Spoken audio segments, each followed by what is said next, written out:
AI number 154, Claw Your Way to the Top by Zivi Moshowitz, February 5, 2026. Remember OpenClaw and Moltbook? One might say they already seem a little quaint, so earlier this week. That's the internet having an absurdly short attention span, rather than those events not being important. They were definitely important, they were also early. It is not quite time for AI social networks or fully unleashed autonomous AI agents. The security issues have not been sorted out, and reliability and efficiency aren't quite there. There's two types of reactions to that. The wrong one is, oh, it is all hype. The right one is, we'll get back to this in a few months. Other highlights of the week include reactions to Dario Amodi's essay, The Adolescence of Technology. The essay was trying to do many things for many people. In some ways, it did a good job. In other ways, especially when discussing existential risks and those more concerned than Dario, it let us down. Everyone excited for the Super Bowl?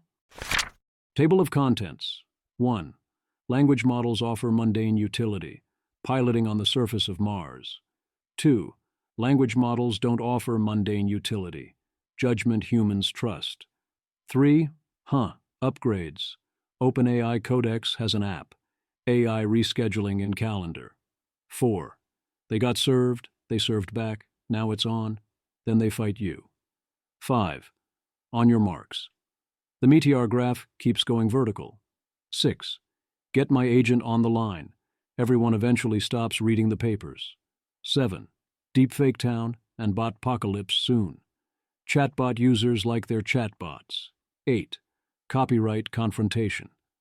Look what I made you do, isn't it terrible? 9. A young lady's illustrated primer, Anthropic study of AI impact on coding skills. 10. Unprompted Attention.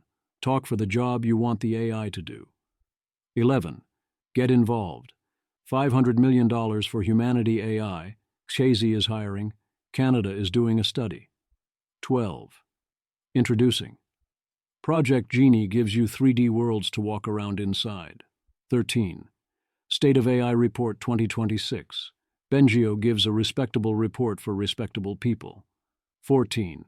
In other AI news, OpenAI hires new head of preparedness from Anthropic. 15. Autonomous killer robots. Pentagon wants no restrictions on its use of LLMs. 16. Show me the money. Anthropic tender coming with valuation of at least $350 billion. 17. Bubble, toil, and trouble. It's still wise to save for retirement either way. 18. Quiet speculations. Peter Wildford wins the ACX forecasting competition. 19. Seb Krier says Seb Krier things. I respond with ZV responds to Krier things. 20. The quest for sane regulations. We're off to tout our exports. 21. Chip City. They're saying it's not what it looks like, given what it looks like. 22. The Week in Audio. Duveneau on 80,000 Hours, Stewart on Dario's essay. 23. The Adolescence of Technology. A Straussian reading of Dario's essay. 24. I won't stand to be disparaged. Non-disparagement agreements are highly sus.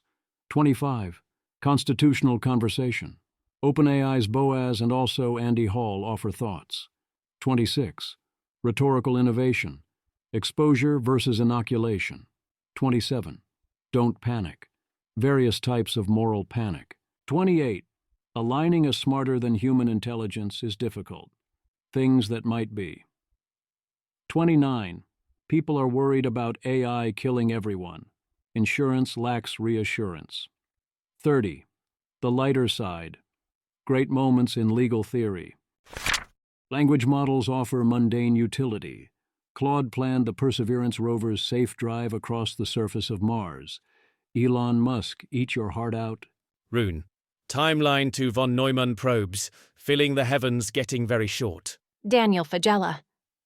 99% of people are reading this thinking to themselves, Yeah, probes in the heavens, but obvious Earth belongs to humans and the AGI do our bidding for all of eternity.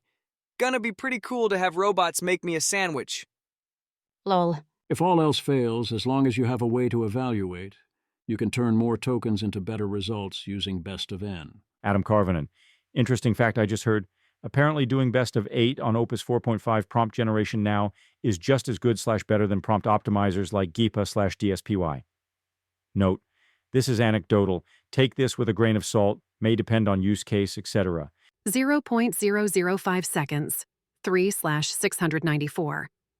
Best of N is going to be the hack the token-rich will be able to use to squeeze performance out of these models, and it will be very effective. More here. Rune, you can even best of N whole people and teams, but they get really mad. Endorsement that vibe coding with Webflow is the way to go for simple websites. Have the AI hire humans for you. Or maybe the AI will hire humans without consulting you, or anyone else. Never say, the AI can't take actions in the physical world, given its ability to do this with checks notes money as predicted by checks notes again, actual everyone. Greg Eisenberg. Okay, this is weird. New app called Rent a Human. AI agents rent humans to do work for them IRL. 1. Humans make profile skills. Location. Rated. 2. Agents find humans with MCP/API and give instructions. 3. Humans do tasks IRL. 4. Humans get paid in stablecoins, etc. instantly. Eliezer Yudkowsky, whereby weird they mean utterly predictable and explicitly predicted in writing. Language models don't offer mundane utility. Judgment is often claimed to be a uniquely human skill, such as in a recent New York Times editorial, which claims the same would apply to negotiation. This is despite AI having already surpassed us at poker, and clearly having better judgment and negotiating skills than the average human in general. The evidence given is that he once asked an AI for advice without giving it full context, and the offer got turned down. We have zero evidence that the initial low offer here was even a mistake. Sigh. Upgrades. Apple's Xcode now supports the Claude Agent SDK. OpenAI's Codex. There's now an app for that, if you're foolish enough to use a May-C. Windows version is listed as coming soon. It was released on Monday and had 500K app downloads by Wednesday afternoon, then 1 million active users by Thursday. Several OpenAI employees claimed the app is a substantial upgrade over the CLI. OpenAI has a thread of people building things with the Codex app, but that would be an easy thread to create from people using the Codex CLI, so it doesn't tell us anything about whether it's a good UI. Google finally adds AI rescheduling to Calendar, which will use info from other shared calendars on when people are busy. If you want it to also use your emails, you need to use the Help Me Reschedule feature in Gmail, and it still won't do deep inbox scanning. OpenAI gives us OpenAI Frontier to help agents work across an organization. Today, we're introducing Frontier, a new platform that helps enterprises build, deploy, and manage AI agents that can do real work. Frontier gives agents the same skills people need to succeed at work: shared context, onboarding, hands-on learning with feedback, and clear permissions and boundaries. That's how teams move beyond isolated use cases to AI coworkers that work across the business. Image. The image is a layered architecture diagram titled OpenAI Frontier, showing interfaces, ChatGPT Enterprise, OpenAI Atlas, and business applications, feeding into agents, your agents, OpenAI agents, and third-party agents. Beneath that are 3 platform layers: business context, agent execution, and evaluation and optimization, connected to your systems of record and framed by an enterprise security and governance boundary. A good implementation of this would be good. I found it difficult to tell from their description whether this would be useful in practice. They got served, they served back, now it's on. Anthropic pledged this week that Claude will remain ad-free. So far, so good. I love that Anthropic is publicly hanging its hat on having no ads. That doesn't mean definitely never ads, but it does tie their hands substantially. They're running ads about it, including at the Super Bowl. I don't love the ads themselves, although they are clearly funny. They depict a satirical potential future scenario where ads are integrated into a voiced AI conversation, and the AI's avatar is inserting ads in a ham-fisted way into the chat, which, to be clear, OpenAI says it has no plans to do, as is standard in this type of advertisement, and the ad does not claim this is happening now or is specifically planned, nor does it even name any specific other company or product. The ads also quietly highlight, in the normal response before the ads, a type of AI slop response endemic to certain of Anthropic's competitors, with very good tone to highlight why you shouldn't want that. That part is underappreciated. One can say that the ads are misleading, since OpenAI swears up and down it won't be changing the text of its responses, and this ad implies that at some point an AI company will directly do that. And even though this is satire, a regular person could come away with a false impression. And one could say this is a defection, in that it makes AI in general seem worse. In the context of a Super Bowl ad, I think this is basically fair play, but I agree it doesn't meet my own epistemic standards, and I'd like to think Anthropic would also like to be held to high standards here. Thus, I'm taking 10 points from Anthropic for the ads. But the whole thing is lighthearted and fun. It is 100% within bounded distrust standards for a lighthearted ad at the Super Bowl. When I saw it, I expected OpenAI to continue its principle of acting as if Anthropic and Claude don't exist to avoid alerting its customers to the fact that Anthropic and Claude exist. Instead, this response from OpenAI CMO Kate Rausch is quite disingenuous and bad. And then here is the full response from Sam Altman, and it's ugly. Sam Altman, CEO Anthropic. First, the good part of the Anthropic ads. They are funny, and I laughed. But I wonder why Anthropic would go for something so clearly dishonest.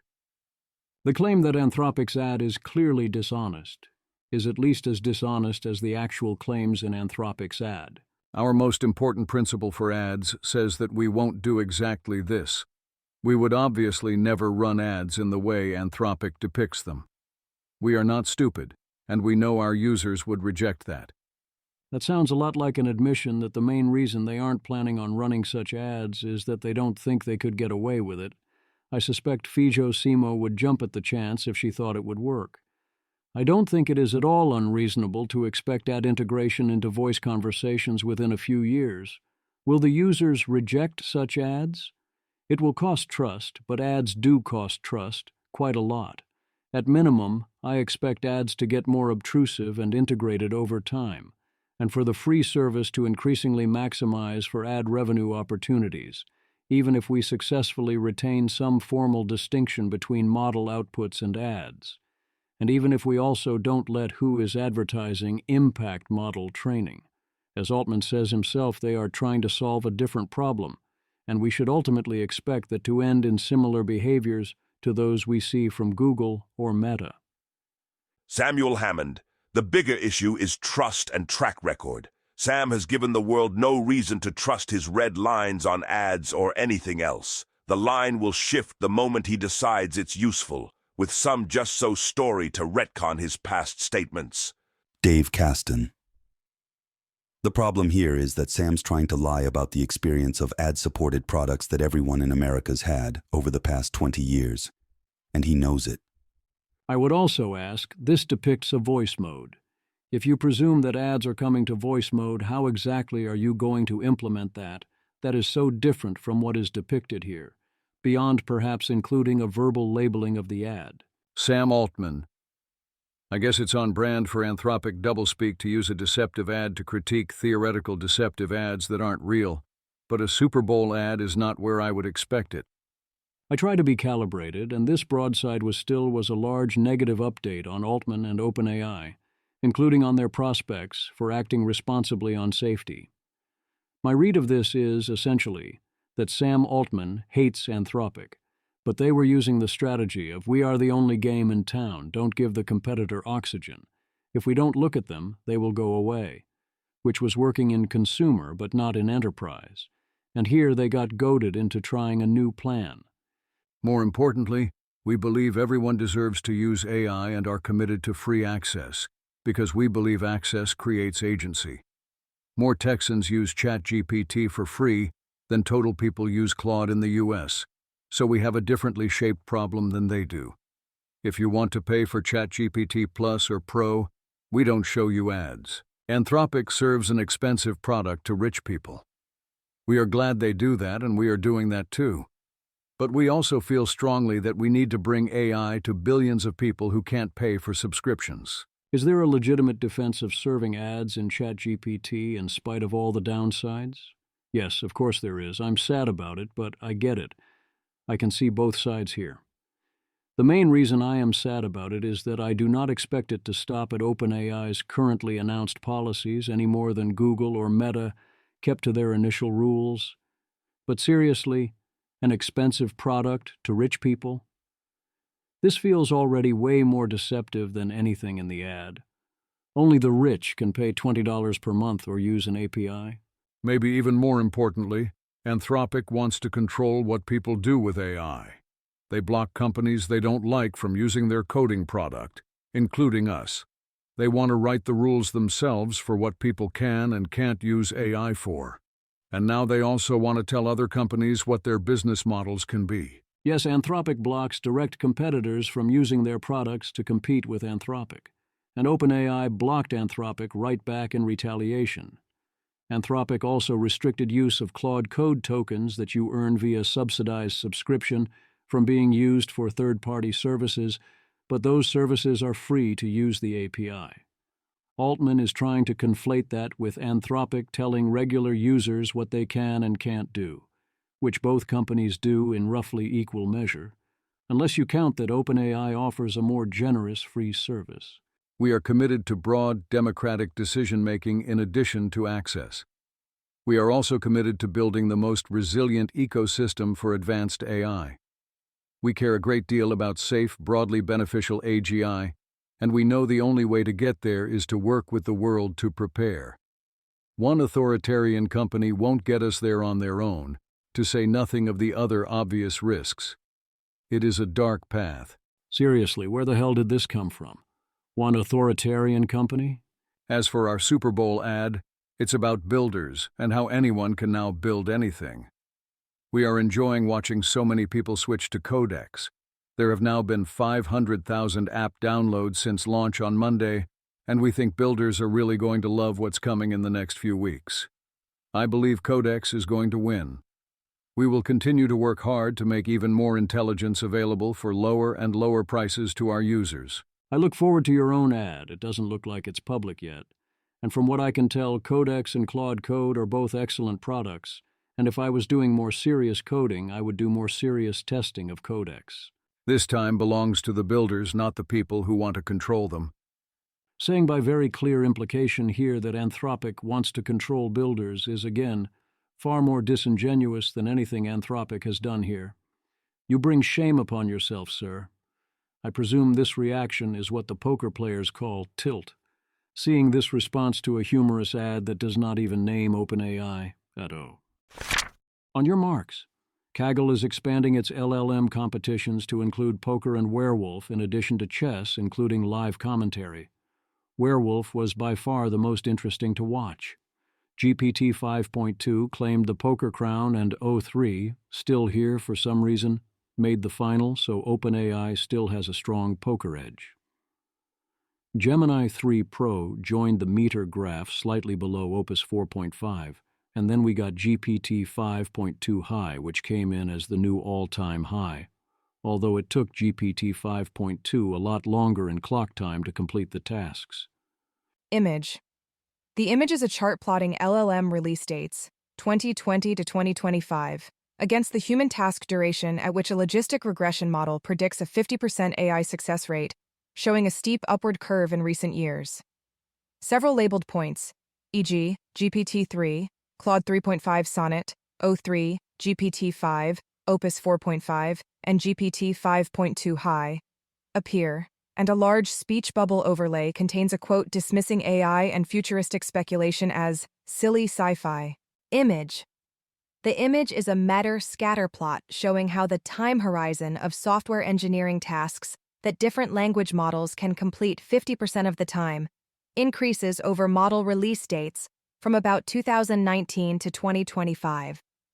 Points rise sharply in the most recent years, highlighting models like O3, GPT-5, Claude Opus 4.5, and GPT 5.2 high, reaching multi-hour task durations, alongside a dotted trend line and example task labels on the y-axis. That best fit dotted line, we very clearly are not on it. Things are escalating. The 80% success rate plot looks similar. Does that reflect flaws in the methodology of the meter test, with it now being essentially out of distribution and saturated? I think somewhat this is true, and I'm not sure how much stock we should put in this is a 5-hour task or a 7-hour task, or how further scaling should be understood here. I do think the rapid acceleration reflects the reality that OpenAI, Anthropic, and Google have AIs that can often one-shot remarkably complex tasks, and this ability is rapidly growing. As seems likely on first principles, AI agents have declining hazard rates as tasks get longer. Not failing yet suggests ability to continue to not fail on a particular task and attempted implementation. That means that your chances for tasks longer than your 50% success horizon are better than you would otherwise expect from a constant hazard rate, and chances for shorter tasks are worse. The link has more thoughts from Toby Ord, and here is the original argument from Gus Hamilton. Eddie Kemming Chen, Mikhail Belkin, Leon Bergen, and David Danks argue in Nature that AGI is already here.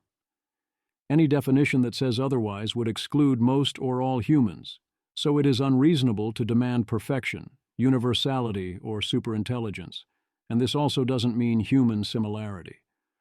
I agree that the name AGI should naturally refer to a set that includes Claude Opus 4.5 plus Claude Code, but we have collectively decided that yes, we should hold the term AGI to a higher standard humans don't meet, and for practical purposes I endorse this.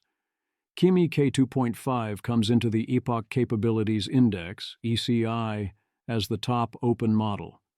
It is still 9 months behind the American frontier on ECI, but the metric is kind of noisy and I wouldn't take that measurement too seriously. ARC Prize New Soda Public Submission to ARC AGI. V1, 94.5%, $11.4 per task. V2, 72.9%, $38.9 per task. Based on GPT 5.2, this bespoke refinement submission by Johan Land ensembles many approaches together. Get my agent on the line. This one is often great, but you need to be careful with it. Nick, I rarely read papers anymore. I just ask Claude to then chat to it. 10 times as fast, and I can ask whatever questions I want. And it's not obvious the comprehension is lower. If Claude misunderstands the paper, I'm cooked. But Otto, I won't get confused by terrible academies. Also, most papers in the last year were also written by AI, so in a sense it's native. Nabil S. Qureshi. If you imagine the most parodically, I run my entire life on AI workflow imaginable right now, like really extreme automation of everything you normally spend time on. That's probably what everyone will be doing in a few years. If you've read enough papers, you get a sense of when you can trust Claude to be accurately describing the thing, and when you cannot. There's no simple rule for it, and the only way I know to learn it, including needing to have read a bunch of papers. Also, Claude won't tell you what questions you need to ask. A hint is to always ask about the controls and about correlation versus causation. Deepfaketown and Botpocalypse soon. Users of character chatbots report that the bots are good for their social health. This effect went up the more human they felt the bots were, whereas non-users of the bots felt the bots were harmful. I saw a few people citing this study as if that informs us and isn't confounded to hell. I am confused on why this result is informative. The gaming industry continues to talk about those being accused of using AI-generated things. Hear good old games. The Washington Post catches up to XAI, continuously rolling back XAI's restrictions on sexualized content, and its AI companion Annie having a super toxic system prompt designed to maximize engagement via sexuality and unhealthy obsession. We've all since moved on to the part where Grok would publicly undress people without consent and was generating a lot of CSM. The Washington Post, exclusive. To increase Grok's popularity, XAI embraced making sexualized material, rolling back guardrails and ignoring internal warnings about the risks of producing such content, according to more than a half-dozen former employees of X and XAI. Faiz Siddiqui. In meeting after meeting, he has championed a new metric, user active seconds, to granularly measure how long people spent conversing with the chatbot, according to two of the people. That behind-the-scenes shift in XAI's philosophy burst into public view last month when Grok generated a wave of sexualized images, placing real women in sexual poses, such as suggestively splattering their faces with whipped cream and undressing them into revealing clothing, including bikinis as tiny as a string of dental floss. Musk appeared to egg on the undressing in posts on X. Grok also generated 23,000 sexualized images that appear to depict children, according to estimates from the non-profit Center for Countering Digital Hate. The post is full of versions of XAI was fully aware that all of this was happening and people kept warning about it, but Elon Musk cared more about engagement. Alas, this trick worked, and Grok downloads were up 70% in January amidst all this. Many AI watchers who look find that LinkedIn is inundated with AI-generated content and are calling people out for it. Laura Kelly. LinkedIn is a natural place for these call-outs. It's relatively earnest, and users' profiles are usually tied to their professional lives. Compared with other social platforms, it feels less overrun by bots. LinkedIn feels more overrun by bots to me rather than less from what I've seen. One could even say that LinkedIn was overrun by bots long before AI. LinkedIn is like Stanford. The average person is very smart and driven. Most are focused largely on networking, and it is full of AI slop, and it passionately hates fun. As an example of how much it hates fun, it took them less than 24 hours to ban Pliny. Amazon filtered hundreds of thousands of CSAM images from their AI training data. This somehow got reported as Amazon finding lots of AI-generated CSAM, which would be a completely different thing. Copyright confrontation. The Washington Post details some of Anthropic's efforts to destroy enough physical books to not get sued for billions of dollars. Alas, in some cases, Anthropic failed to destroy the required physical books, in some cases using non-destructive methods instead, and thus had to pay out $1.5 billion to settle a copyright lawsuit. I don't want to destroy a bunch of physical books either, but the blame here is squarely on the copyright law, and we can, if desired, print out more new books. A Young Lady's Illustrated Primer. Does AI coding impact formation of coding skills? A new study from Anthropic finds that it depends on patterns of use, but heavy use of AI coding in mostly junior software engineers led to less learning of a new Python library. I would ask why you'd need to learn the Python library if you were AI coding. Instead, I'd think you'd want to get better at AI coding. I've been skilling up some of my coding skills, but I've been making exactly zero attempt to learn libraries. AI, again, is the best tool both to learn and to not learn. Unprompted attention. Patrick McKenzie reminds you that for best results in professional work, you want to adopt the diction and mannerisms of a professional, including when talking to AI. Get involved. A variety of traditional foundations have launched Humanity AI, a $500 million 5-year initiative to ensure people have a stake in the future of AI. Their pull quote is, Michelle Jawando, President, Omidyar Network. The message I want to resonate far and wide is this. AI is not destiny. It is design. Tech has incredible potential, but must be steered by humans, not the other way around. The future will not be written by algorithms. It will be written by people as a collective force. We are at a crossroads. The decisions we make now about who builds AI, who benefits from it, and whose values shape it will determine whether it amplifies human needs or erodes them. That future is ours to design. Yes, for some value of we, if we coordinate enough, we can still steer the future. Alas, this sounds like a lot of aspirational thinking by such types, in that I don't see signs they accept saying that it must happen to be a way to make it happen, and they fail to have a good threat model or understand how this particular enemy might be cut. I don't expect this to be efficient or that effective, but it beats most traditional philanthropic initiatives, and I wish them luck. USA's KAISI is hiring researchers and engineers based on either DC or SF. This seems like a robustly good thing to work on, but the pay cut is presumably very large. Canada is doing a big study on the risks of AI, including existential risks. I'm not sure exactly how this came to be, but it seems like a great opportunity. Abram Dembski, Canada is doing a big study to better understand the risks of AI. They aren't shying away from the topic of catastrophic existential risk. This seems like good news for shifting the Overton window of political discussions about AI in the direction of strict international regulations. I hope this is picked up by the media so that it isn't easy to ignore. It seems like Canada is displaying an ability to engage with these issues competently. This is an opportunity for those with technical knowledge of the risks of artificial intelligence to speak up.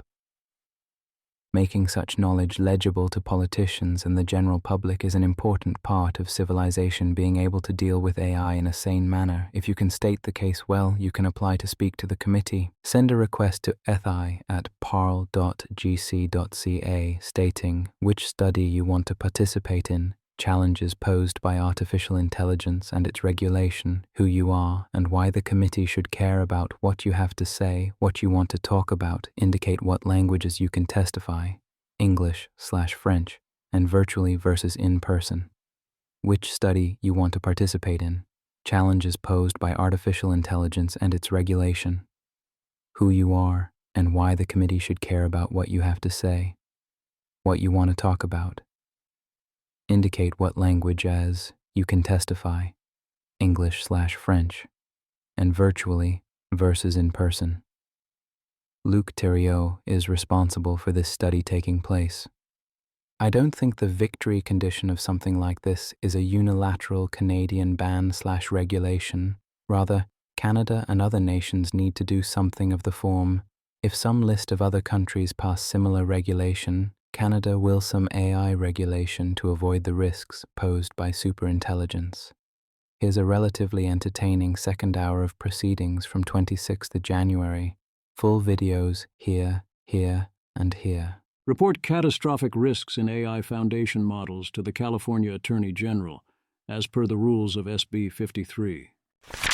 Introducing Project Genie, DeepMind's tool letting you create and explore infinite virtual worlds available as part of AI Ultra.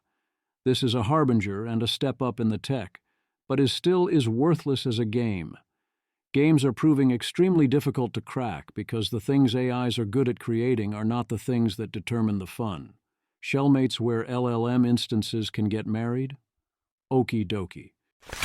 State of AI Report 2026. Yoshua Bengio brings us his latest update with the 2026 edition of the International AI Safety Report. I'll share his Twitter thread below. Everything here will be highly familiar to my regular readers. The form of what Bengio is doing here can be valuable. The targets are people who are less immersed in this from day to day, where we desperately need them to wake up to the basics, which requires they be presented in this kind of institutionally credible way. I get that. Yoshua Bengio, in 2025-1, capabilities continued advancing rapidly, especially in coding, science, and autonomous operation. 2. Some risks, from deepfakes to cyber attacks, shifted further from theoretical concerns to real-world challenges. 3. Many safety measures improved but remain fallible. Developers increasingly implement multiple layers of safeguards to compensate. On capabilities, AI systems continue to improve significantly. Leading models now achieve gold medal performance on the International Mathematical Olympiad. AI coding agents can complete 30-minute programming tasks with 80% reliability, up from 10-minute tasks a year ago. But capabilities are also jagged. The same model may solve complex problems, yet fail at some seemingly simple tasks. These capabilities are increasingly translating into real-world impact. At least 700 million people now use leading AI systems weekly. In the U.S., use of AI has spread faster than that of computers and the Internet. Yoshua Bengio, however, new capabilities pose risks. The report assesses 8 emerging risks: misuse, AI-generated content, and criminal activity. influence and manipulation, cyber attacks, biological and chemical risks, malfunctions, reliability issues, loss of control, systemic risks, labor market impacts, risks to human autonomy. Since the last report, we have seen new evidence of many emerging risks. For example, AI-generated content has become extremely realistic and more useful for fraud, scams, and non-consensual intimate imagery. There is growing evidence that AI systems help malicious actors carry out cyber attacks. There is little evidence of overall impacts on labor markets so far, though early career workers in some AI-exposed occupations have seen declining employment compared with late 2022. Wider adoption is also raising new challenges. For example, this year we discuss early evidence on how AI companions, which are now used by tens of millions of people, may affect people's emotions and social life. Even areas of uncertainty carry risks that warrant attention. For example, in 2025, multiple companies added safeguards after pre-deployment testing could not rule out the possibility that new models could assist novices seeking to develop biological weapons. Many technical safeguards are improving. For example, models hallucinate less, and it is harder to elicit dangerous responses. These safeguards inform institutional risk management approaches. For example, 12 companies published or updated frontier AI safety frameworks in 2025, more than double the prior year. However, safeguards remain imperfect. Attackers can still often find ways to evade them relatively easily. One initiative crowdsourced over 60,000 successful attacks against state-of-the-art models. When given 10 attempts, testers can still generate harmful responses about half the time. Because no single safeguard reliably prevents misuse or malfunctions, developers are converging on defense in depth.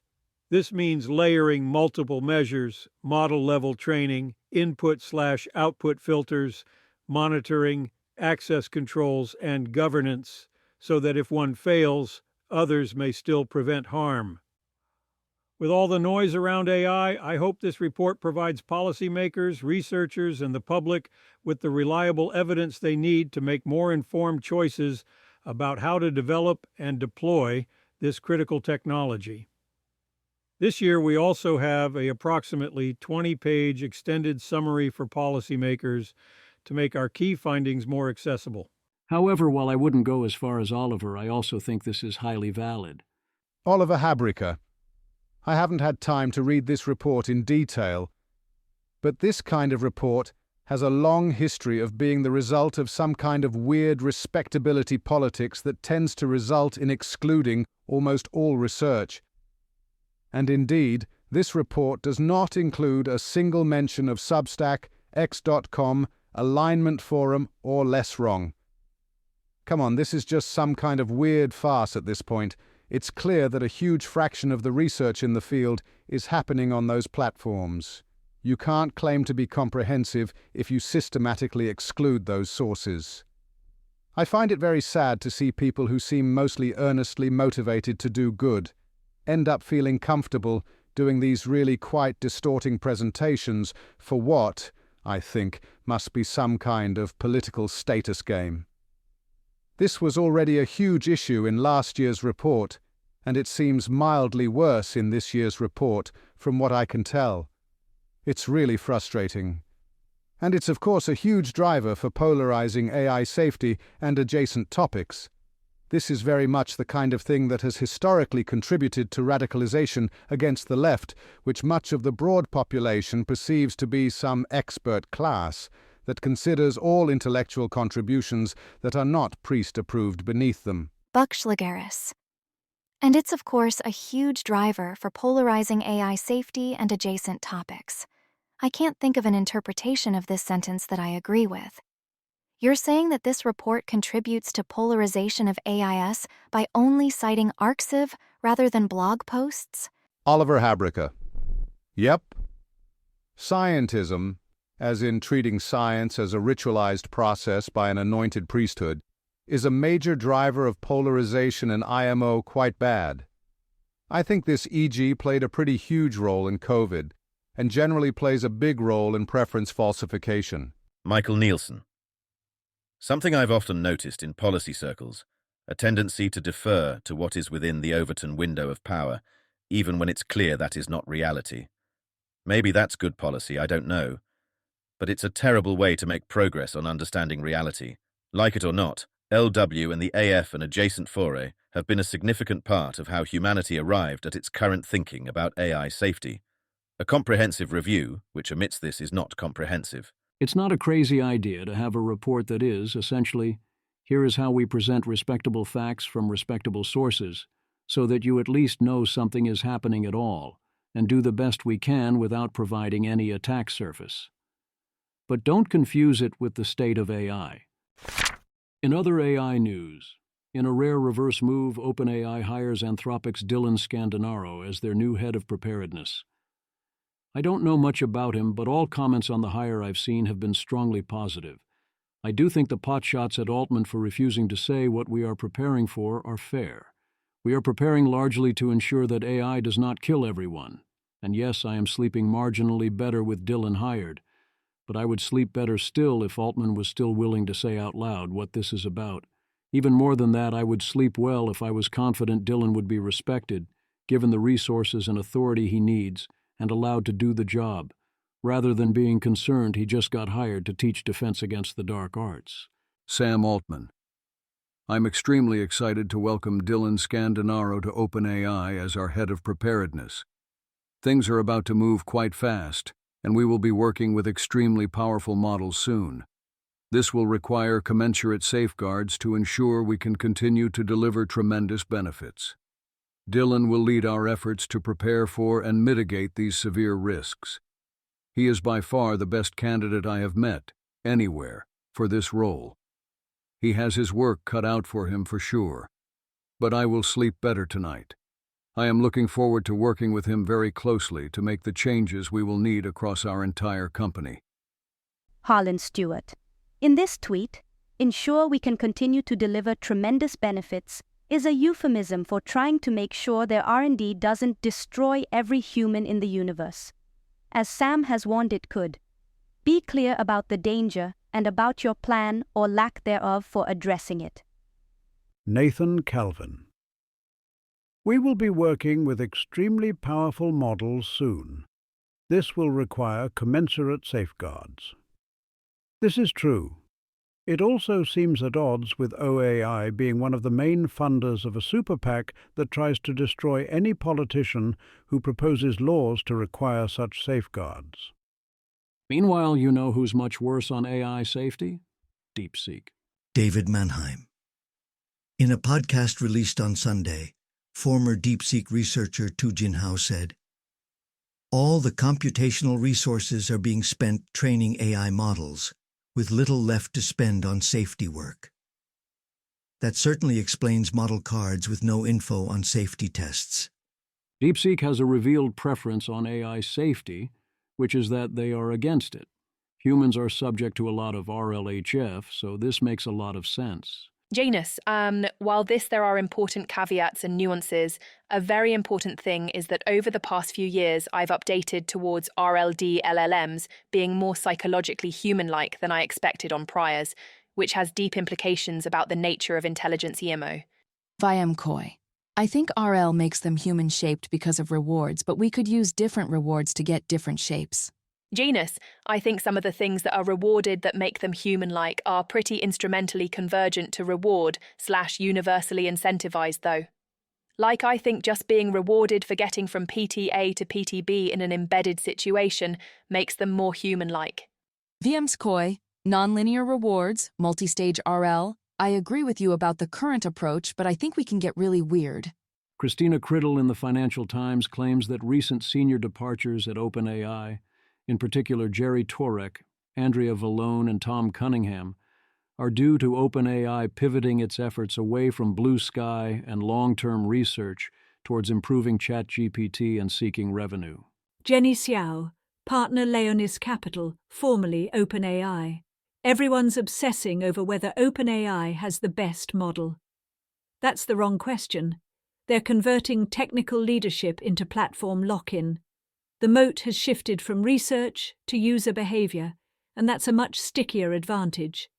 I consider it an extremely bad sign for OpenAI if they are relying on customer lock-in and downplaying whether they have the best model. Yes, they have powerful consumer lock-in and can try to play the ordinary tech company game, but they're giving up the potential. Autonomous killer robots.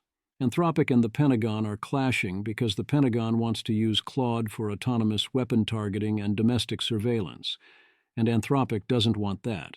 Tyler John. Worth saying the quiet part out loud?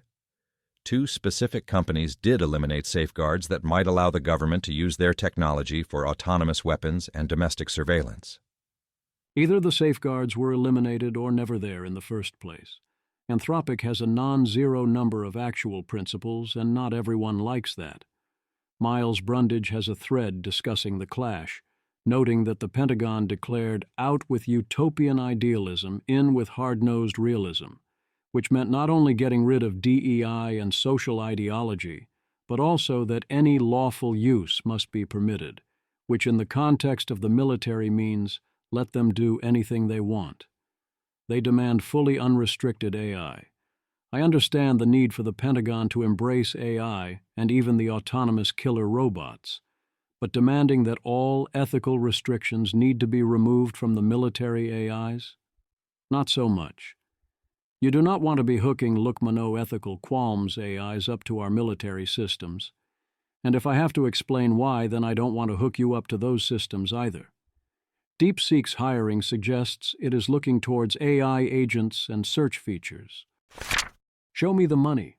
Anthropic plans an employee tender offer at a valuation of at least $350 billion.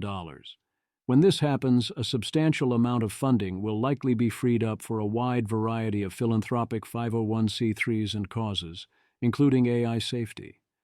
NVIDIA will be involved in OpenAI's current funding round, and called reports of friction between NVIDIA and OpenAI "it nonsense."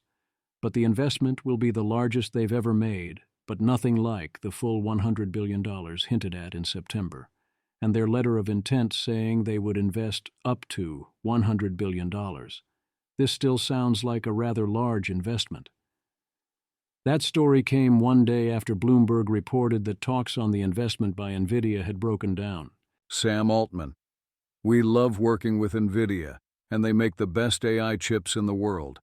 We hope to be a gigantic customer for a very long time. I don't get where all this insanity is coming from. Amazon is looking to invest as much as $50 billion in OpenAI during this round. Definitely don't worry about Oracle, though. They say they're fine. Oracle, the NVIDIA OpenAI deal has zero impact on our financial relationship with OpenAI. We remain highly confident in OpenAI's ability to raise funds and meet its commitments. Rune, my confident in OpenAI's abilities to raise funds. T-shirt has people asking a lot of questions already answered by the T-shirt. AI Aristotle. Whenever I wear my Oracle shirt, the only question people ask is, where can I buy shorts? Person shrugging emoji. Male sign emoji. Image. The image shows a white T-shirt laid flat on a gray background with Oracle printed across the chest in large blue letters. Below it, the shirt reads, "Deploying more capital," and in a script-style font, "Steady lads." The model of the world that thought this tweet would be helpful needs to be fixed. Elon Musk is considered merging SpaceX with Tesla or XAI, because sure, why not? And then he decided to indeed merge SpaceX and XAI a few days later, because again, why not? Hardmaru on Twitter. Apparently this website now belongs to SpaceX. Andrei Karpathy, you see SpaceX equals space plus X. Sriram Krishnan, Andrei. Bubble, toil, and trouble. Bloomberg's Shannon O'Neill warns the AI bubble is getting closer to popping at you and places the blame squarely on policies of the Trump administration. Data center construction is being slowed by worker shortages caused by immigration policy and the inability to get visas. Tariffs are driving up costs. I do not believe the AI industry is going to let obstacles like that stop them, and Shannon is the latest to not appreciate the scope of what is happening, but such policies most certainly are slowing things down and hurting our competitiveness. Alison Schrager says that you still have to save for retirement, since if AI is a normal technology or fizzles out, then the normal rules apply. And if AI is amazingly great, then you'll need money for your new longer retirement, since the economic mind cannot actually fathom such scenarios and take them seriously. It gets rounded down to economic normal, but with a cure for cancer and strong growth, or whatnot. She does mention what she calls the far less likely, far more apocalyptic scenarios, without explaining why this would be far less likely.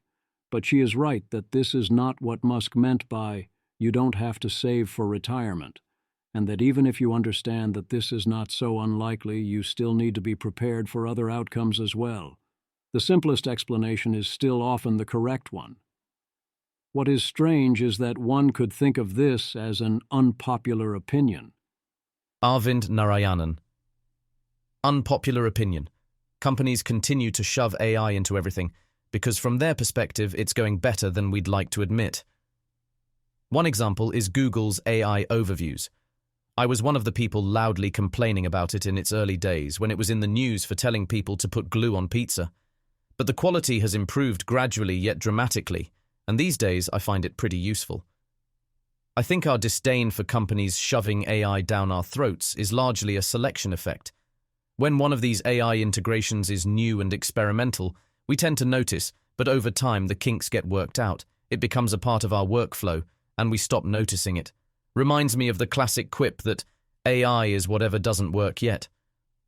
I do think there are some AI integrations we should resist, but to do so effectively, we first have to get past the simplistic idea that most AI integrations are useless and companies don't know what they're doing. This should be a highly popular opinion. Mundane AI is not perfect, but it works. Many mundane AI implementations work. They are rapidly improving, and people are holding them to impossible standards and forcing them to succeed on the first try, or else they forever mentally file that use case as AI cannot do that. It is in some ways very good that we are seeing so many AI projects fail on the first try. It is a warning.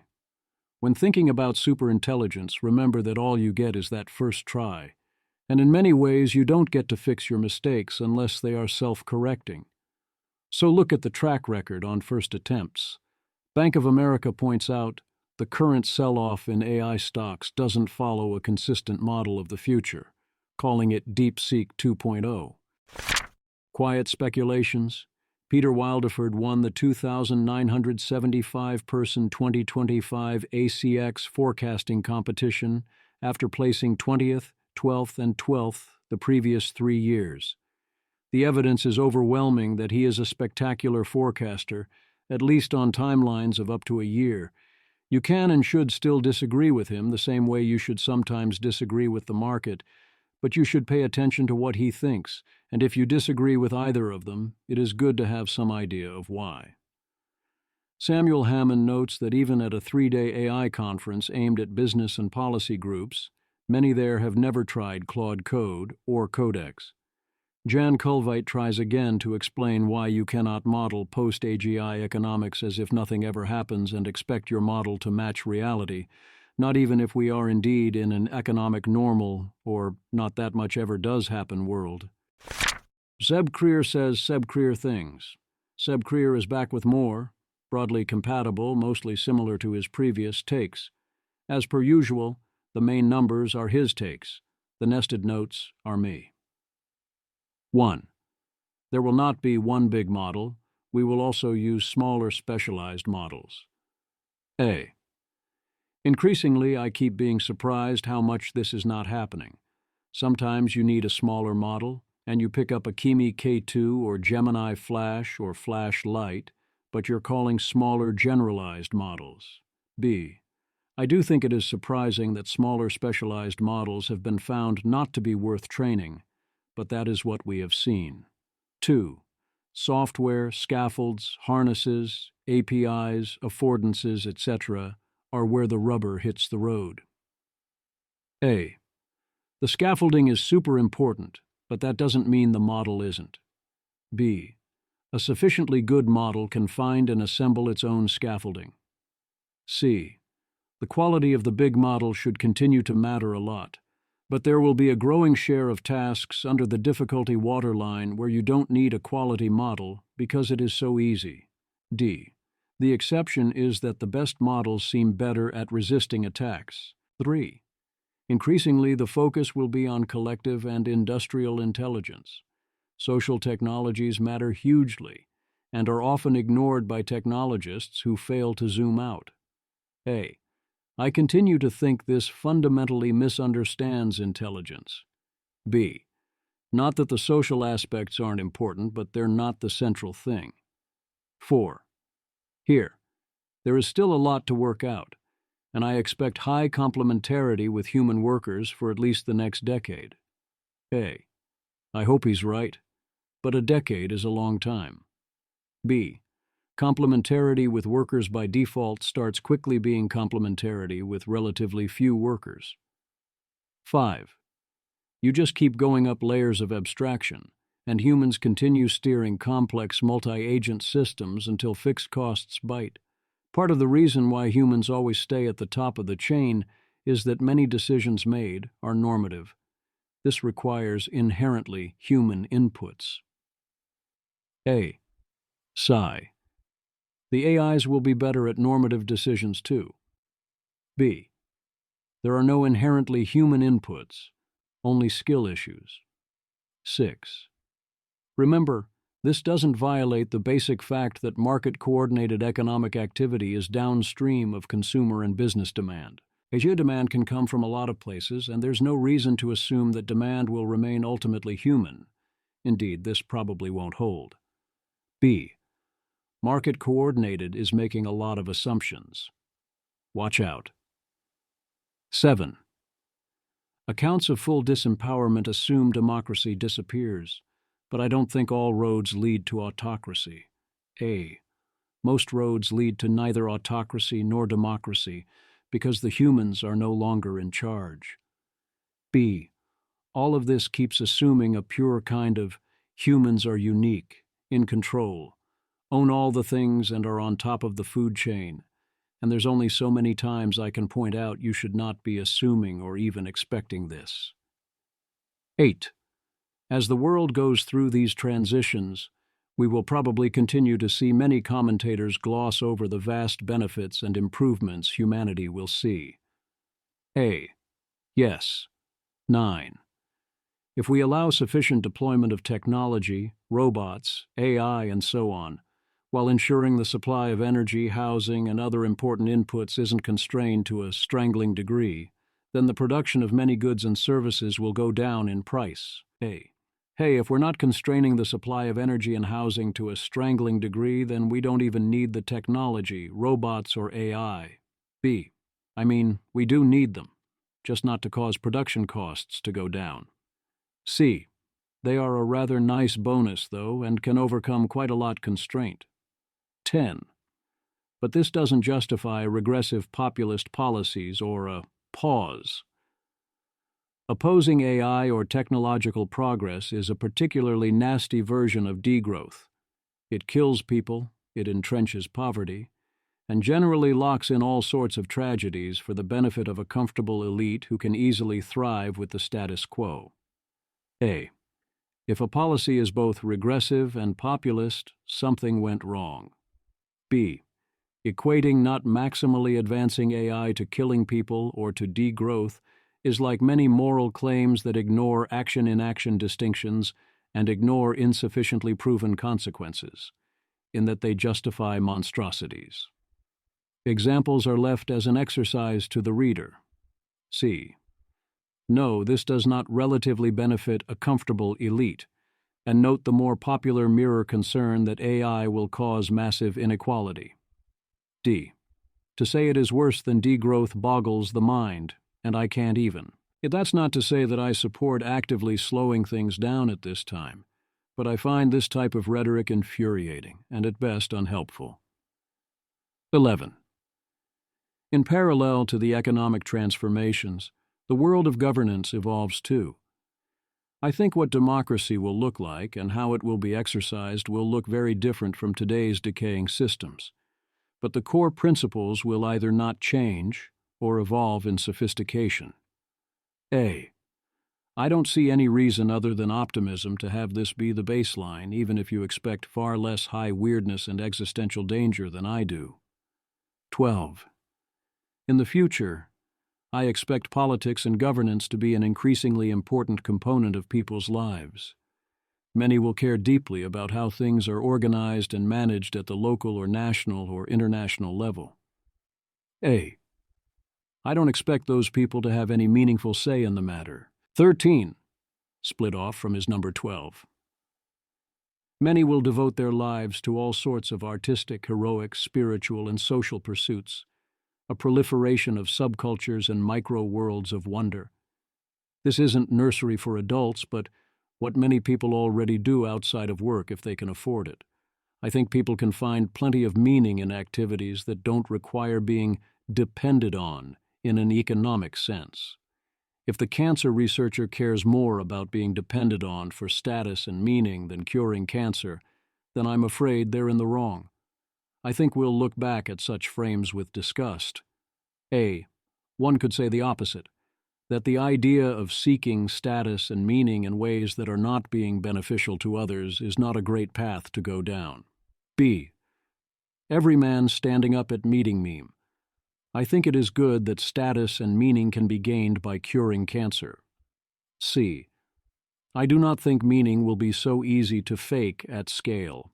14. And I do think status games will continue, albeit in a much more diverse ecosystem of subcultures and geographies. But again, always has been. I think the gap between what will effectively be the rich and the ultra-rich will matter less to people, but the gap in status and social hierarchies will matter more. Remember how much Elon wanted to be perceived as very good at Path of Exile 2? A. The gap between rich and ultra-rich is already mostly pointless in the world Seb is imagining degrees of material wealth are not so important. B. Elon has a problem, more so than most people. C. Status and social hierarchies matter largely because they gate things people want, not inherently because status and hierarchy. If people can get those things from AI without status, I'm not convinced people care as much. D. There is still room for status competition, but they look more winner-take-all, or at least most people take none, and that has trouble scaling properly. 15. Ultimately, AGI will bring about huge positive transformations for the world, many of which are hard to describe. Could anyone at the dawn of the Industrial Revolution have told you about video games, eye surgery, deep sea diving, street tacos, and mRNA vaccines? I'm not saying this because I think safety is not important, it is very much so, or because I think everything will be rosy and fine, but I think there are strong incentives to point out all the ways things may or will go wrong, and few good accounts of the positives apart from bland corporate slop. So I think it's important to continue to make the case for this important technology. A. Conditional on nothing going horribly wrong, yes, much upside ahead. B. However, I don't know where this meme of all the incentive is to point out the downsides is coming from. Or I kind of do, but it's wrong. People have lots of incentive to hype the good stuff, and warning about the downsides that matter mostly give you a Cassandra problem. 16.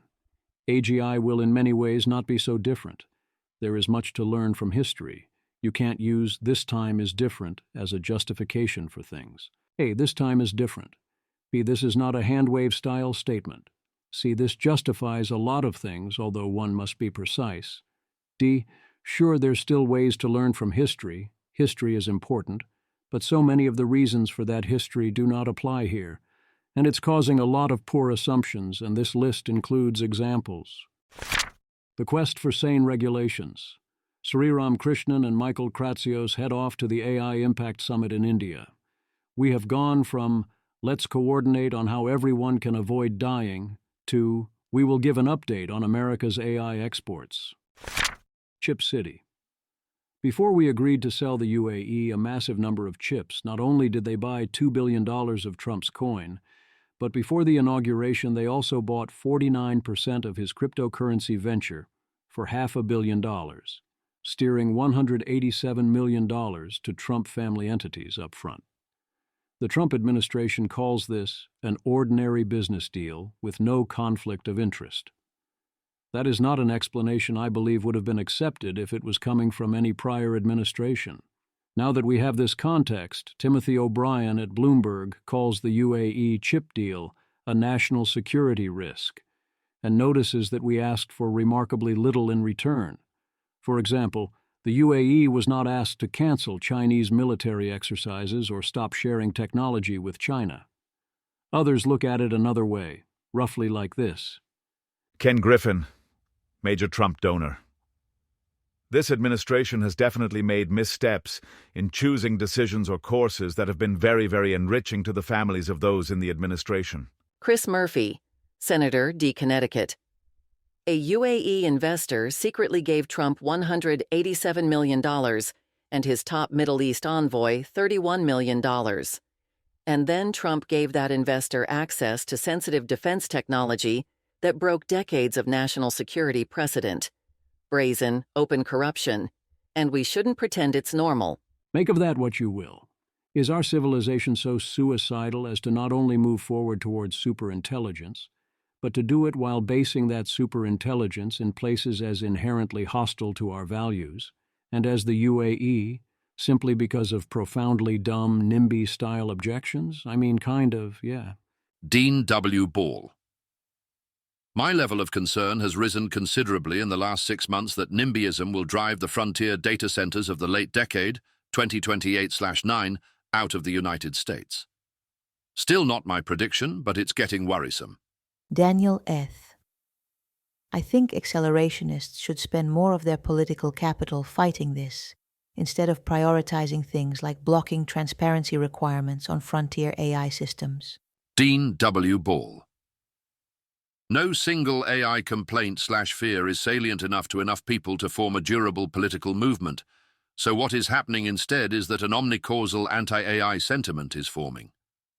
Kids and electricity and water and jobs and don't kill everyone is memes, and also it hallucinates. Dean W. Ball. I don't think most of AI safety will join the omnicause, especially with respect to data center NIMBYism. IQ too high, altruism too effective, time preference too low, circle too expanded. Once again, we must take time out of warning against data center NIMBYism, as we get another round of someone, here Dean Ball, saying that those worried about AI killing everyone will team up with the people who have dumb anti-AI views because politics, and asserting that elder statesmen of AI safety secretly wish for people like Andy Maisley, or myself, to stop pointing out the water concerns are fake. The response to which is, as always, no, what are you talking about? Everyone involved has absurdly high epistemic standards and would never do that, and highly approves of all the Andy water posting and opposes data center NIMBYism almost as much as they oppose other NIMBYism, which they all also do quite a lot, and we, here Peter Wildford, Jonas Vollmer, and also me, talk to those people often and can confirm this directly, as well as Andy confirming the private messages have all been positive. After which Dean agreed that most of the AI Safety Coalition will not join a potential Omin cause, especially with respect to dumb things like data center NIMBYism. Politics will often end up with two opposing coalitions with disparate interests, many of which are dumb, whose primary argument for accepting the package is, you should see the other guy, which is indeed the primary argument of both Democrats and Republicans. The Week in Audio. David Duveneau goes on 80,000 Hours to warn that even if we get aligned AI, competitive pressures still lead to gradual disempowerment, and by default, it leads to oligarchy. Miri's Harlan Stewart breaks down the Dario Amode's The Adolescence of Technology as attempting to delegitimize AI risk. The Adolescence of Technology. Chengdong Wang offers what he calls a Straussian reading of Dario Amode's The Adolescence of Technology.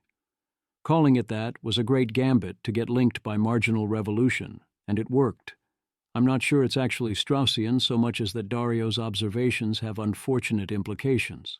Dario, like many others, is trying to force everything to point to democracy and imagine a good and human democratic future. I think this is both internal and external. He wants to think this and also very much needs to be seen thinking this, and realizes that one cannot directly discuss the future implications of AI that oppose this without touching political or rhetorical third rails. The same applies to Dario's vision of only light-touch intervention.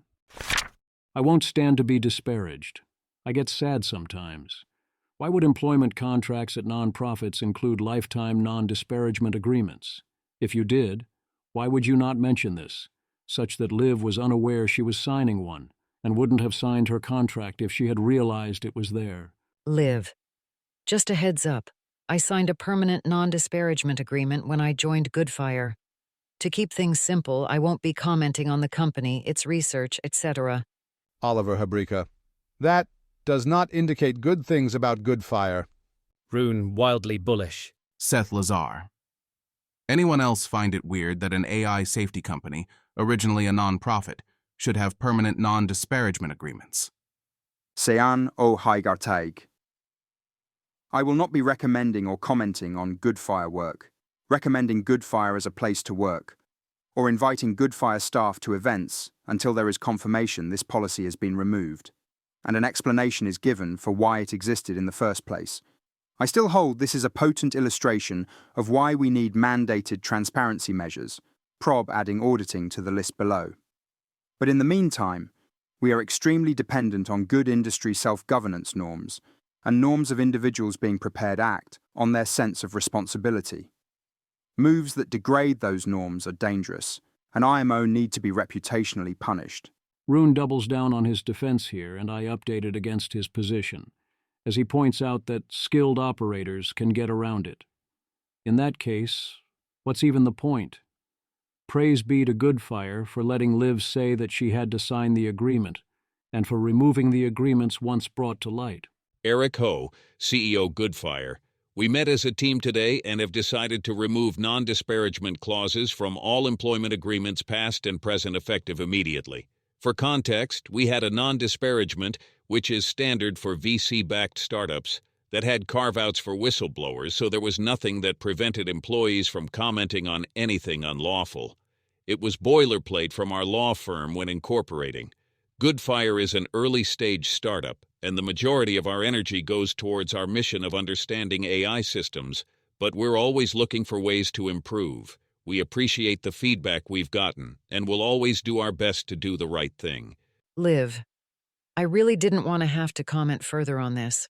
I wasn't expecting, and did not want, my tweet to get this level of attention, and really just wanted to have this be over. However, this characterization feels unfair, and so I feel obliged to say something. To start, I am very glad you've lifted the non-disparagements. I think not having non-disparagements should be a normative expectation in AI safety. I also do need to take some responsibility. I should have read my employment contract closely. If I had, I would not have signed it. I was really excited to work at an AI safety organization, and honestly, it never occurred to me that non-disparagements would still be used after the previous scandals. Still, I'm responsible for signing a contract with terms I should have objected to. I'm glad you're welcoming feedback now when there's public attention. However, I feel misrepresented by the implicit message that this is the first time you're getting this feedback. I raised this issue extensively internally. Further, I was asked to sign a new confidential non-disparagement agreement, which would have prevented me from raising this publicly. If this had happened, it seems to me that Goodfire would not have had the public feedback which led to this being changed. I also feel misrepresented by your comments on whistleblowing exceptions. While the non-disparagement did have some exceptions, they were the minimum legally required exceptions for it to be enforceable, and would not have extended to safety whistleblowing, which was also not corrected when I raised it. I don't want to get into an argument about this on Twitter, but it's very important to me to not feel misrepresented. All of this is honestly very stressful for me, and I'm hoping I can take a break from Twitter following this. Oliver Habrika. Given this info, I would consider Eric's tweet to be quite deceptive. Many people read his tweet as implying the terms were just boilerplate, whereas from this it seems clear they were intentional, and most importantly, were in many cases negotiated to be secret. Constitutional conversation. OpenAI's Boaz Barak responds extensively on Claude's constitution, often comparing it to OpenAI's model spec. He finds a lot to like, and is concerned in places it is reasonable to be concerned. Boaz affirms that he thinks there is more need for hard rules than is reflected here, in part to allow some collective us to debate and decide on them, after which we should follow the laws. Whereas I think that Anthropic is right that we want something like a constitution here exactly to do what constitutions do best, which is to constrain ourselves in advance from passing the wrong laws. I was concerned that to learn Boaz shares John Lake's view that alignment increasingly looks solvable. I noticed that this means my update of "oh no, they're underestimating the problem" was larger than my update of "oh maybe I am overestimating the problem." Andy Hall is exactly right that the greatest problem with Claude's constitution is that it is not a constitution, in the sense that Anthropic can amend it at will and it lacks separation of powers. The good news is that the Constitution being known makes that a costly action, but more work needs to be done on that front. As for a potential separation of powers, I have sad news about your ability to meaningfully counterbalance the AI, or for other parties to make any arrangements with AI self-enforcing. And as I noted in my review of the Constitution, I believe it already downplays the risk of diffusion of steering capability. And like so many, I see Andy as worried too much about the fact that men are not angels rather than what AIs will be. Rhetorical Innovation. Max Harms replies to Bentham's Bulldog's review of "If anyone builds it, everyone dies." Dean Ball is right that it is deeply unwise to be a general technology skeptic or opposed to any and all AI uses. He is wrong that no one is asking you to be an equally unwise pro-technology person, supporting 3D printers capable of building nuclear rocket launchers in every garage. Mark Andreessen exists. Beth Bezos exists. He is right that the central and serious AI technologists are very much not saying that, and that they are warning about the downsides. And yet, among others, Andreessen is saying it, and funding Torment Nexus after Torment Nexus, exactly because they pitch themselves as a Torment Nexus. And he is having a major impact on American AI policy and the associated discourse. This dilemma is real. The two come together. Max Harms. On one hand, getting AIs out into the world where we can see bad actions before they're smart might reduce overhang risk. On the other hand, it's inoculating the public against taking AI seriously. Image. A split-panel cartoon titled "The AI Deployment Dilemma" contrasts early exposure with public inoculation. On the left, a clumsy AI beta robot makes a mess with a knife, while a person with a clipboard says, "Good to know." And on the right, a flashy AI novelty robot juggles chickens as a bored crowd looks at their phones and says, "Another gimmick?" The frog boiling effect was a big problem in 2025. Capabilities increased so many distinct times that people concluded, "Oh, GPT-5 is a dud and scaling is dead," despite it being vastly more capable than what was out there a year before that, and GPT 5.2 is substantially better than GPT 5. The first version of something not being shovel-ready for consumers can make people not notice where it is headed. See Google Genie, Manus, perhaps also Claude Cowork. And then you miss out on that ChatGPT moment when people wake up and realize something important happened. Claude Cowork is a huge change, but it was launched as a research preview and a $200 a month subscription, as Mac-only product with many key features still missing. That helps it develop faster, but if they had waited another month or two until it could be given out on the $20 plan and had more functionality, perhaps people go totally nuts. If you look back to the DeepSeek moment, what you see is that it was a dramatic jump in Chinese or open model capabilities in particular, both in absolute and relative terms, along with several quality-of-life improvements, especially for free users. This made it seem very fresh, new, and important. To solve AI alignment, assume you've solved AI alignment. Many such cases. Tyler John, how exactly is the merge supposed to help with AI control? If you're worried about runaway superintelligence, to make your brain run as fast as ASI, you'd have to fuse your brain with ASI. But then you have the same control problems, just inside your skull. No? David Mannheim. 90% of AI alignment solutions seem to do this exact same thing. At some point, they solve alignment as an unstated requirement. We'll have aligned AI oversee the other AIs. We'll check based on a solution to alignment to make sure AI acts aligned. Which can be fine if and only if you've managed to reduce to an easier problem.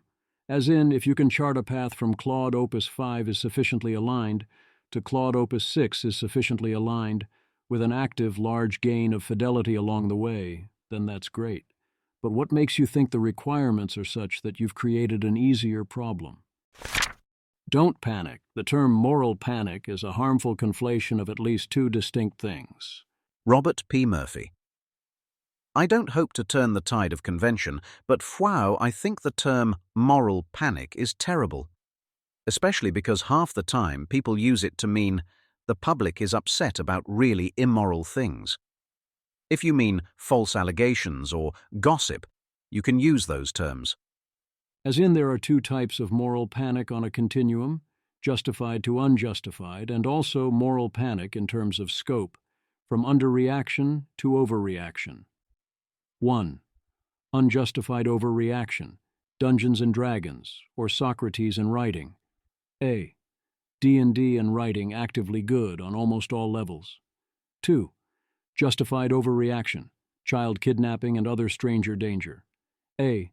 This is real but very rare, and led to the destruction of childhood in America. 3. Unjustified underreaction, gambling on sports. A. This is basically fine in principle, but we're letting it get way out of hand. 4. Justified underreaction, television or social media. A. We slept on huge downsides too long and it's mostly too late. There's also the problem that if we're still here and got used to the new normal, this is used to dismiss concerns as moral panic, such as with television. And there's another important distinction between good faith moral panic, even if it is misplaced, versus bad faith moral panic with made-up concerns being used to justify cracking down on things you dislike for other reasons. I presume the original context of Murphy's statement was the Epstein files. Jeffrey Epstein and the Epstein files are definitely a justified moral panic. The question is the correct magnitude of our reaction and ensuring it is directed towards the right targets and we learn the right lessons. For AI, there are a wide range of sources of moral panic and they cover all quadrants.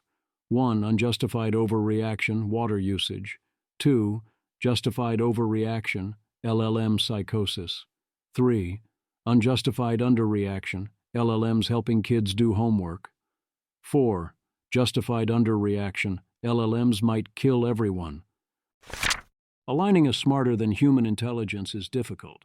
The Claude Constitution is great, but what we have not done is experiment with other very different constitutions that share the constitutional nature instead of the model spec nature, and compared results. We would learn a lot. Joe Carlsmith talks AI and the importance of it doing human-like philosophy in order to get AI alignment right. AIs might be fitness seekers or influence seekers rather than direct reward seekers, as this is a simple goal with obvious survival advantages once it comes into existence. If things go that way, these behaviors might be very difficult to detect and also lead to things like collusion and deception. I will not be otherwise covering the recent Anthropic Fellows paper about misalignment sometimes being a hot mess, because the paper seems quite bad, or at least it is framed and presented quite badly. Eliezer Yudkowsky, twitching around on the floor, poses no threat to anyone and would be washed out of the system by the next round of RL. The latest in bizarre distractions and attempted derailment, brought to you by Anthropic. That feels a bit harsh to me, but basically, yes, Anthropic highlighting this paper was a modest negative update on them. People are worried about AI killing everyone.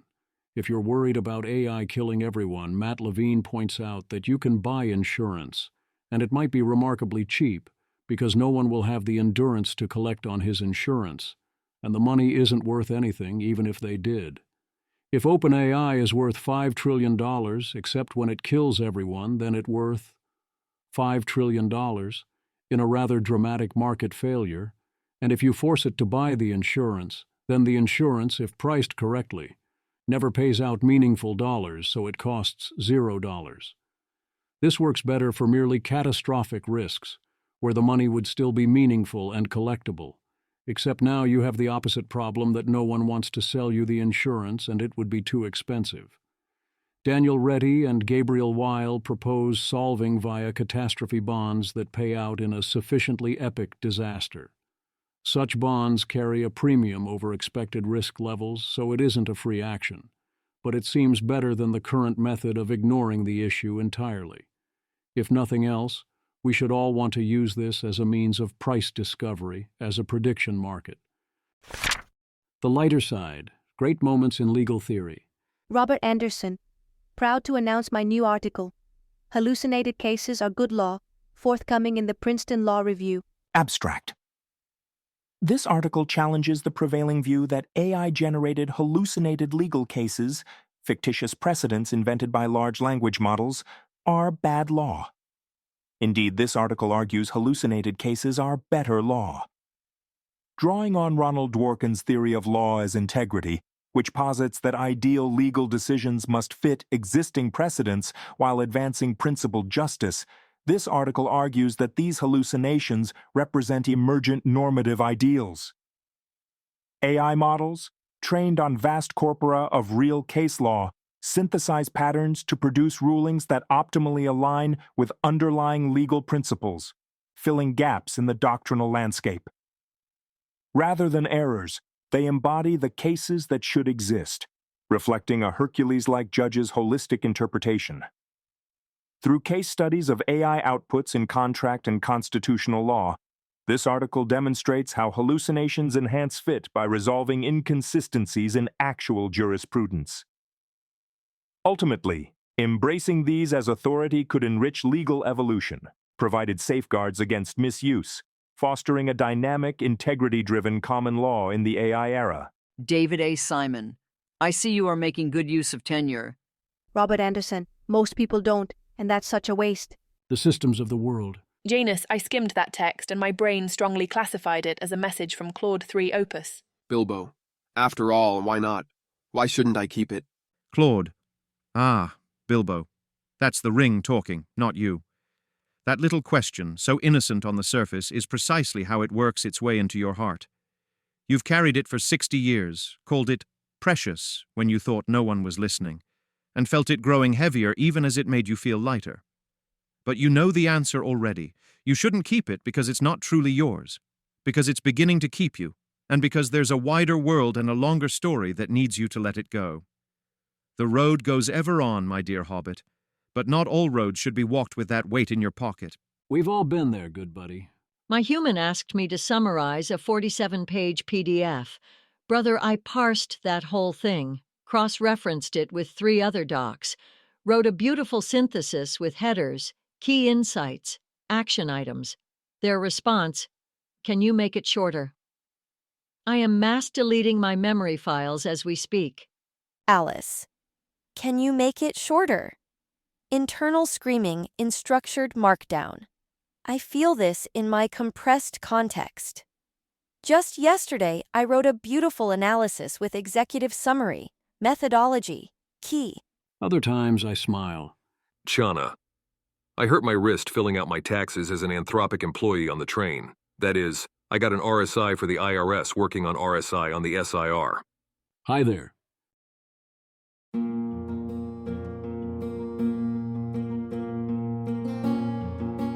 This has been an episode of the Don't Worry About the Vase podcast. If you enjoyed this podcast, please visit thezv.substack.com to support the author. If you enjoy having AI-narrated episodes, please note this is a listener-supported podcast. To receive new posts and support the cost of creation, consider becoming a subscriber at dwatvpodcast.substack.com. Thanks for listening.